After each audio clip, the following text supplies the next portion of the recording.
Hi there guys, welcome to my channel. Today we're going to be doing the Vinyl Tag 2025.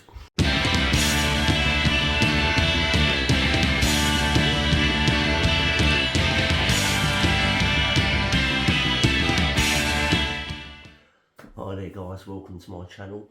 If this is your first time, welcome back if you're a subscriber. And while we're talking about subscribers, if you're not a subscriber, you're obviously one of the 70% that visit my channel and haven't clicked the like and subscribe button. So if you are, do me a big favour and hit that subscribe and like button below. It really does help my channel grow. My goal for 2025 is to hit 2,000 subscribers. Right, aside from that, I apologise, I'm sucking a cough sweet. I've been blessed with a virus that a lot of people have been getting in the UK at the moment, a sore throat. I don't feel actually ill, but I've just got a really bad sore throat and a cough. So if I cough, I'll edit those out. But so there might be a lot of cuts in this video, but I wanted to get this out there. This is currently the 28th of December. We're between Christmas and New Year. So I thought this would be a good time to do the vinyl tag. So without further ado, let's crack on with the 20 questions. Now, question 1. Best purchase of 2024, new or old? That was quite easy.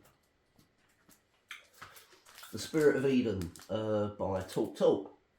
I discovered this album only a short while ago actually. I had Colours of Spring. I'm sort of buying their back catalogue, but I haven't actually got round to buying this. And I was recommended it by someone on my channel who left a comment and said you need to check out Spirit of Eden.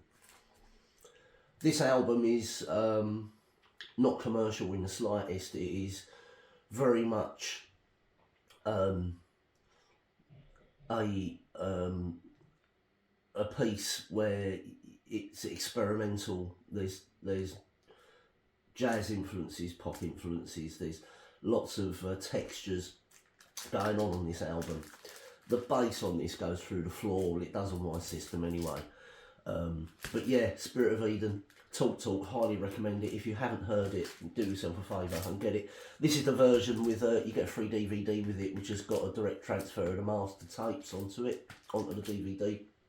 Not listened to it yet because I haven't got 5.1. I haven't got a decent DVD system connected up to my stereo. I have a CD player.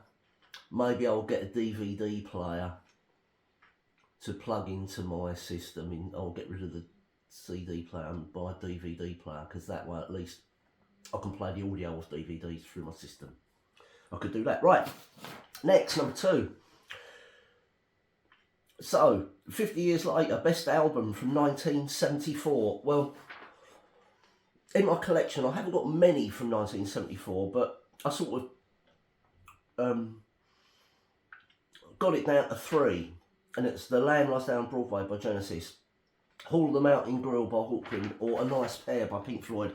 I've gone with The Lamb Lies Down Broadway, and it's given me a chance to get out my Analog Productions 4LP 45 RPM copy of it. Fantastic record. They've just released the 50th anniversary box set. I don't know much about that. I'm probably not going to buy it. I've got this. This does everything I want it to do. So, Lamb Lies Down Broadway. Number 3, an album that defines a genre. This was easy. It's my era. And that's the Sex Pistols. Never mind the bollocks. Here's the Sex Pistols. This certainly does define a genre. The punk movement started in 1976. Probably started earlier than that, but it really got into full flight in 76 with the Sex Pistols. They recorded this in 77.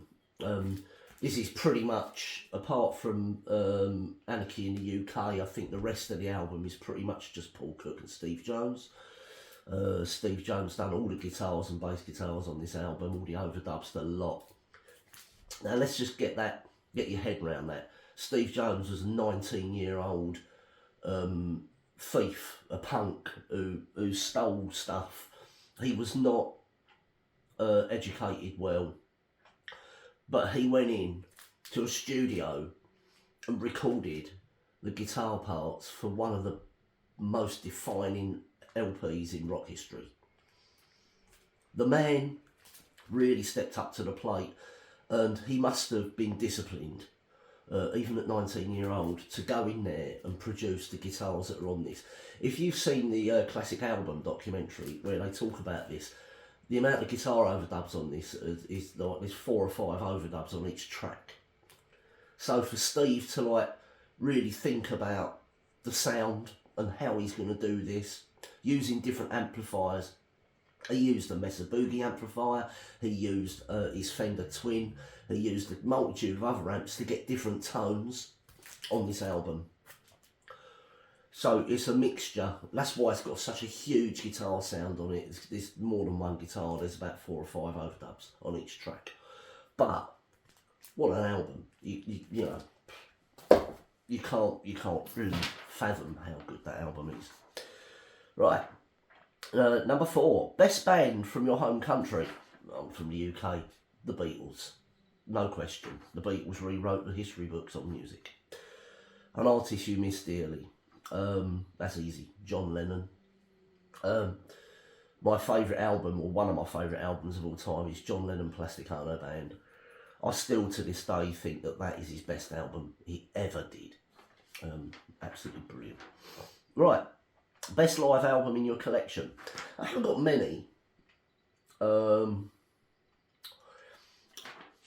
be honest with you, it was between Dream Theater or Pink Floyd. I've got, let me just get the Dream Theater album, I'll show you what I mean. So, right, Once in a Lifetime. I was going to use this one. Mike Portnoy is one of my favourite heavy rock drummers.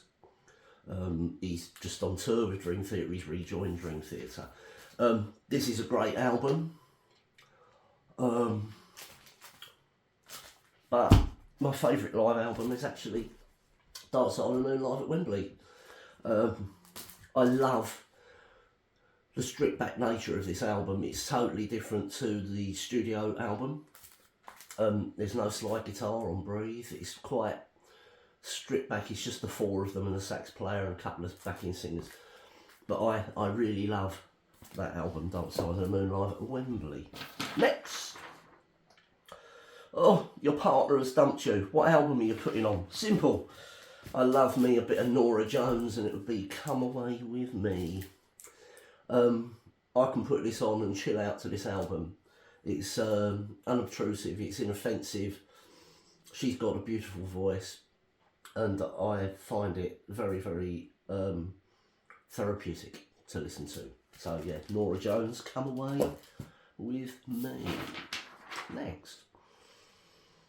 Right, number 8, best sounding drums on an album. Oh, right, okay. Right, so, again, I was going to have Dream Theater because of Mike Portnoy, but I'm going to go with a record I haven't actually got. I used to have it before I sold my collection in the early 2000s, and that is The Who's Tommy live in 1989. Now, on that tour, they had Simon Phillips. And I remember listening to that on my stereo back then and marvelling at just how dynamic his drums were on that recording. I absolutely love Simon Phillips' drums, but on that recording specifically, it's a live album. Absolutely fantastic. And the drum sound is like so full, dynamic, and Simon Phillips, say no more. So yeah, The Who, Tommy live in 1989. Favourite artist who is a member of 2 or more bands. Paul McCartney is a member of the Beatles and a member of Wings. So yeah, Paul McCartney. I was going to be a bit cheeky and say John Lennon because he was a member of the Beatles and a member of the Plastic Ono Band. The Plastic Ono Band was sort of a band in name only. It changed constantly. Right, number 10, Beatles or Stones? The Beatles, without a shadow of a doubt. Number 11, you found a bag of weed, what are you going to listen to? This is easy, because I sat back and I thought about the early 80s. I used to knock about with my mate, no names mentioned. Used to knock about with a guy. We used to play guitars, write songs and stuff like that, but we also used to partake in some weed. And the album that we always used to listen to was the live album of Ummagumma. I have very fond memories of sitting out on the flat roof of my mate's extension around the back of his house. He used to climb out of his bedroom window and sit on the roof of his extension and just get stoned listening to this. He used to put the speakers on the windowsill pointing out. He used to listen to Careful to Axe Eugene, well, the whole live album actually, and get stoned, listen to it. Fantastic. Don't do that anymore, you know. Next. An album from the 80s you still listen to. Right, I was going to say Japan Quiet Life, but that's technically 1979. It was released in Japan and Canada in 1979. Didn't get a UK release till 1980. So there's a technicality there. So I've gone with another one of my favourite albums from the 80s, and that's Wah. Now it calls Pooh the Art of Bluff. This is due a re-release, I believe, on the Chrysalis label, if memory serves me right. This is a great album. I've championed it quite well, you know, over the years on my channel. I still stand by this album. It's a great early new wave post-punk album. This was when Wah were really good, sort of before the Story of the Blues. This was their debut album. I highly recommend it if you have not heard it. Next. Right, an artist whose political stance has soured you. I'm not going to go into this too deeply, but I'll just say Roger Waters. That's where I'm going to end that there. Number 14, show a favourite record label. This was easy, and that is the original gold Parlophone label. Let me show you that there. There we go. I really like that label. Really love the gold Parlophone label. Next. A run of 3 great singles. Right, I was looking at the Beatles, and it's like pin the tail on the donkey and you'll get a winner every time, but I've chosen She Loves You, I Want to Hold Your Hand, and Can't Buy Me Love. I'm looking at the UK charts now, not the US charts. So She Loves You, I Want to Hold Your Hand, and Can't Buy Me Love. But I'll be honest, you could have had I Want to Hold Your Hand, Can't Buy Me Love, and I think the next track was, I don't know, Hard Day's Night, something like that. Everyone's a winner in the Beatles, isn't it, really? You know, you can't really go wrong. Right, an RSD purchase that you actually consistently listen to. I've got a few. There's one that does hit the turntable occasionally, and when I say occasionally, maybe once a month, every other month, and that is Their Satanic Majesty's Request. Is the one with the 3D cover, or lenticular cover, as they call it. This was the coloured vinyl version. I believe the US RSD release had a better, it was more like a splatter vinyl. That's much nicer to look at. I think we just got this bogey green colour. Not really nice to look at, to be fair, but it is what it is. Alright, next. You can be reincarnated as any artist, dead or alive. Who's it going to be? Ian Curtis. Why? Because I want to hear New Order's Movement album sung by Ian Curtis, and I feel sure that Ian would not have gone down the dance route. I like to think he would have stayed true to his values and not started producing the I'm not a great look, I love New Order. I think the first couple of New Order albums were good. Power, Corruption and Lies, Movement. I think Movement's a classic, but the later albums, Low Life and, you know, further on, I could take or leave New Order, I'm afraid. So Ian Curtis, because then I'd like to think that we would have steered in the right direction and not started using dance beats and crap. Best 3 lines in a song. Right. I was going to go Joy Division. And this is actually not 3 lines, it's 4, if I'm really honest. And it's from influenced by J.G. Ballard's Atrocity Exhibition book. It's Joy Division. And it is from Atrocity Exhibition, and the lines are: asylums with doors open wide, where people have paid to sit inside. For entertainment they watch his body twist, behind his eyes he says, I still exist. To be honest, you could have any Joy Division lyric. I think they're all superb. An album you never tire of. That's easy peasy, lemon squeezy. Animals, Pink Floyd. This is my go-to. This is the 2018 remix. I played this album, whether it be on my earpods, on my stereo, or in the car. I play this at least once a month, all the way through, maybe twice in one sitting. Animals, I love it. And the last one, share your favourite VC channel. I have 2. Well, look, there's lots. I mean, Mazzy's great, got a great channel. But I really like Melinda Murphy. I watch her all the time. I don't sort of sit well with some of her her musical tastes. I can't stand Kiss, and I'm not a Van Halen fan. I think they're sort of bloated American rock, but I do like her as a person and the way she comes across on her channel, and I love the way she presents her channel, and I just think she comes across as a lovely person. Would love to meet her. That will never happen. I'm in the UK. And the other one is the In-Groove, Mike at the In-Groove. I love his shootout videos. He really needs to do more shootout videos. If you're listening, Mike, sort your life out and do some more shootout videos. You haven't done a shootout video on Wish You Were Here by Pink Floyd yet.